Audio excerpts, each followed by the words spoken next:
Yeah, well, pregnancy and inflammatory bowel disease is a really hot topic at the moment, and it's particularly due to the different drugs that are used now that are really able to transfer the placenta. For instance, the anti-TNF drugs, but also the newly registered vedolizumab.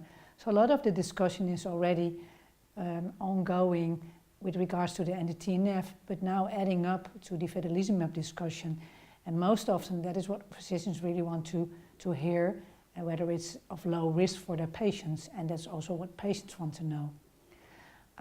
If you really look at my aims to really do research in this field, is of course to really help for better outcomes for my patients and especially for the children. And for that, I think you already have to start much more earlier already when you start over treatment in these patients. So always take into account pregnancy wish or child wish as you wish it into your treatment strategy so you can early plan really pregnancy.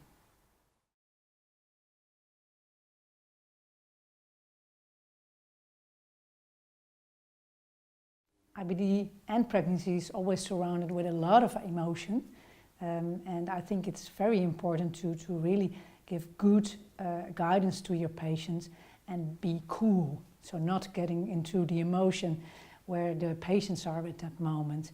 And we were able to show that if we do the preconception and counseling, the outcomes are much more better. Patients will maintain their drugs, they will quit smoking, they will also start folic acid, and if you look at the outcomes compared to patients that did not were counseled before their conception, the birth weight is really better and normal as compared to the patients that were not counseled. So it really works, and it also helps to discuss the fears in a patient, but also helps to early assess the disease activity, because we know that disease activity is one of the most important drivers for a worse outcome of the children. So what we also do is, next to the preconception and counseling, we assess the disease activity and we really change treatment if necessary.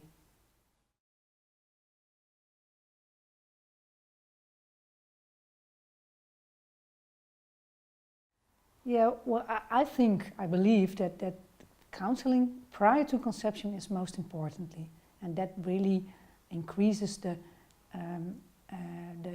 maintenance of the drugs, which is extremely important, but also involves other aspects such as lactating, as you already mentioned, and for instance genetics. So will my child also get Crohn's disease or ulcerative colitis? Of course, counseling involves also other subjects than maintaining your drug. And altogether, I think that really reassures your patient, and that improves also the knowledge.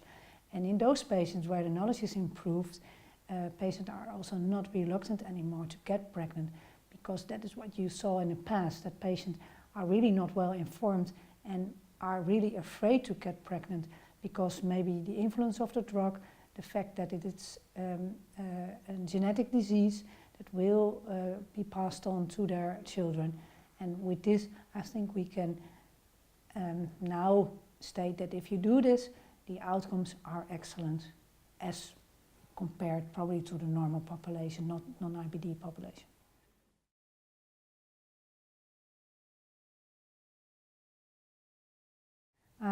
Well, in our practice in Rotterdam, we really want patients to be in sustained remission about 6 months prior to conception. That depends a bit on the kind of IBD patient, so a little bit of proctitis is probably not really most important to treat up till disease remission. But if you have a larger part of your bowel involved, it's very necessary to become into remission at least, well, we state 6 months prior to conception. And I think the progress we made is that everyone is now really aware of this, and also that increases the fertility in those patients, because we know that if a patient has an active disease during conception, the fertility is decreased. So I think that is also important for the patients to know that if the disease is in remission, the fertility is compared to normal. And with regard to relapses during pregnancy, there is still a lot of, I think, knowledge to be gained at this moment. We know that we can treat patients with corticosteroids. We are not afraid of that if a patient relapses, and we know that you can start up anti-TNF. What we will not start up is, for instance, azathioprine, because azathioprines take a while to really be effective, and we don't want to have a side effect such as pancreatitis during a disease. But we really don't know yet if we can start up vedolizumab. Dus, well, it's still a challenging condition, a relapse during a pregnancy. And for instance, if it's a real bad relapse and you have to operate on, there is also still a lot to be learned for us. Yeah.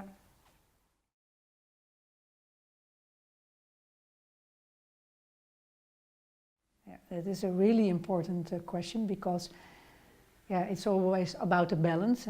Balance for the mother to have a disease remission, and balance for the children to have a normal growth and development, not only in utero, but also, of course, when they are born. We know that we can prevent a bit of the drug transfer, like the anti-TNFs. If you can stop them around week 22, the children will be born with less levels compared to children that are exposed in utero throughout the whole pregnancy to anti-TNF. So that is where we already manage on a case-by-case scenario the drug levels in the children. But we cannot prevent, of course, all the exposure in utero, and that's why we have to prospectively follow up all our children. And for now we have only, I think, a small cohort. Well, what is small? A couple of hundred of children born to mothers that used anti-TNF. There are several papers, and very important papers out now. Just there was a new paper in gastroenterology also discussing the effects of anti-TNF exposure. But what we see overall up to now, that there is not really an increased risk for the children in the first year after birth. However, you have to be careful. You don't have to, you will not give live vaccines in those patients, of just children exposed to anti-TNF in utero. You be careful with infectious diseases, for example, when they are sent to daycare. So you give some precautions to the parents, but if you do that, we see that there is not really a problem, at least up to 1 year of age.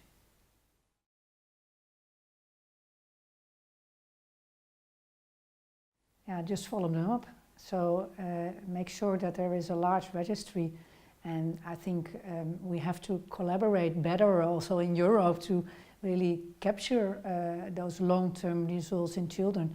We are now approaching about 1,000 children, which we have also the information about allergic reactions, but that is still also part of it is retrospectively, and that's for azathioprine or 6-MP exposed children in utero, because also thiopurines can cross the placenta easily.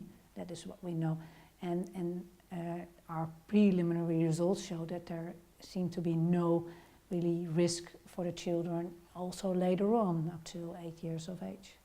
But yeah, it is a matter of ongoing research, and especially in the last couple of years there has been an increase in output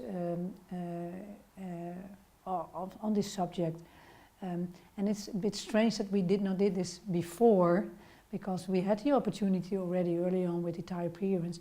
We had the opportunity when we started with anti-TNF in '99, and we're now trying to at least do that for the new drugs, vedolizumab and also ustekinumab, that is probably also started up soon in several European countries.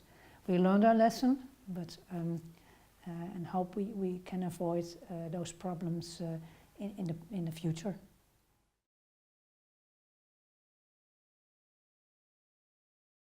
Yeah, so up to now it has been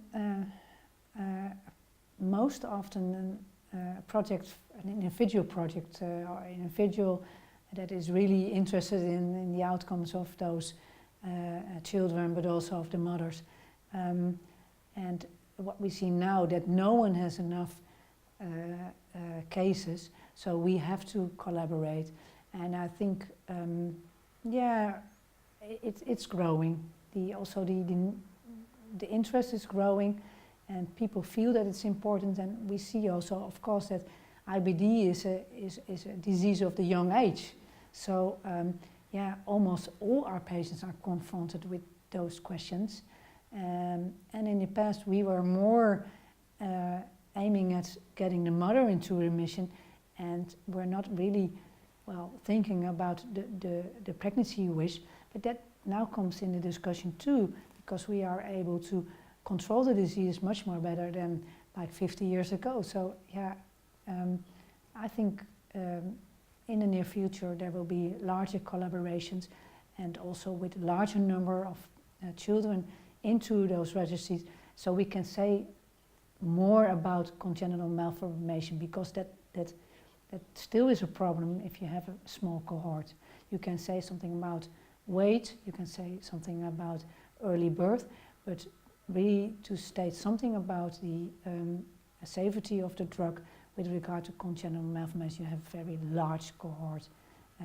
There is a very large cohort necessary, and that is what we well, plan to do, at least for the vedolizumab and ustekinumab patients.